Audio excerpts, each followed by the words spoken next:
Hello and welcome to video 12. Today we'll be talking about, we're going to be doing free body diagrams. We're going to see how those can be used to solve a problem. So we're going to start off really simple. Having a box just sitting on a solid surface. So we have two components.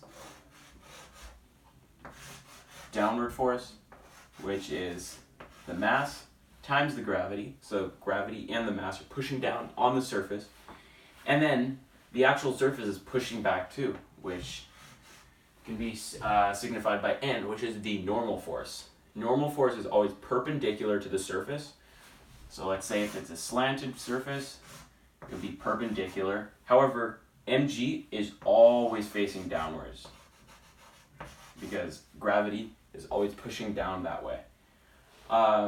Normal force is the surface pushing back at the object. So, for example, if this was a table, it'd be pushing back. The table would be pushing back on the object, because without it, the object would fall through the table. For more complicated things, like let's say if we have a slope here of theta, we have an object here, we want to break it up into components. I mean, first of all, we'll just draw it. So we have this here, we're going to have this be the x, this be the y. So normal force, and then mg is down.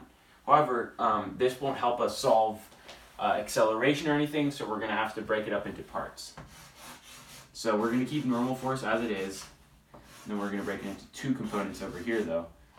mg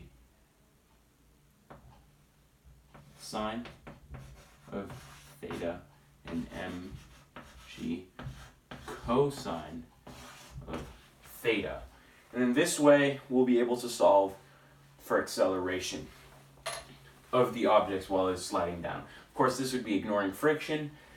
For friction, there'd be a force pushing in that direction.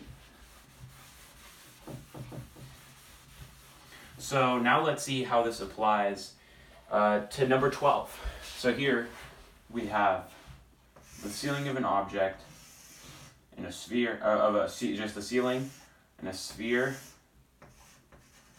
30 degrees, 30 degrees. Both tensions are labeled as T.